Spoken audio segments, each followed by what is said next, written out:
O Supremo Tribunal Federal deve retomar amanhã o julgamento sobre o porte de maconha para consumo pessoal. O presidente da Corte, ministro Luiz Roberto Barroso, quer acabar com o desgaste que o tema criou com o Congresso Nacional. O nosso repórter Pedro Teixeira está com a gente agora e ele vai contar os detalhes. Pedro, o objetivo é encerrar o debate ainda esta semana? Boa noite.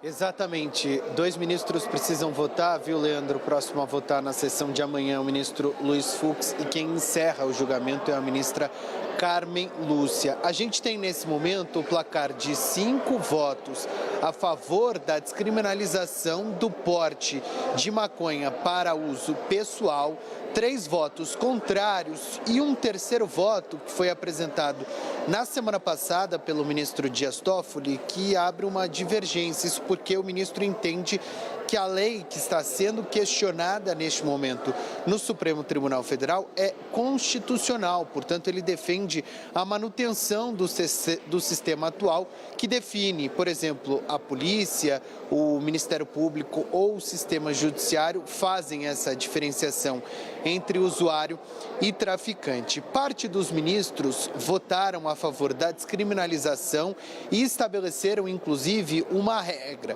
Por exemplo, os ministros Alexandre de Moraes, Luiz Roberto Barroso, Rosa Weber defendem que o usuário que for flagrado com 60 gramas ou 6 plantas fêmeas, ele possa ser considerado usuário e não traficante. Já o ministro Cristiano Zanin, por exemplo, defendeu uma regra menor, 25 gramas.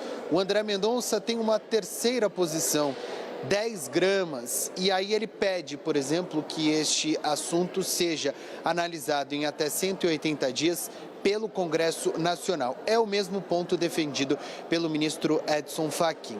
Na sessão de amanhã, Leandro, se a gente não tiver a formação de uma maioria no sentido da descriminalização, a gente pode ter uma espécie de voto médio, que reúne pontos levantados pelos ministros e eles chegam num consenso do que será definido pela Suprema Corte. É importante ressaltar, este caso específico trata especificamente da maconha e não de outras drogas, e é um julgamento que pode estabelecer um parâmetro de diferenciação entre o usuário de drogas e o traficante. A gente vai seguir acompanhando, sessão marcada para as 2h da tarde desta terça-feira. Volto com você, Leandro. Obrigado, Pedro, pelas suas apurações. Pedro Teixeira falando ao vivo de Brasília.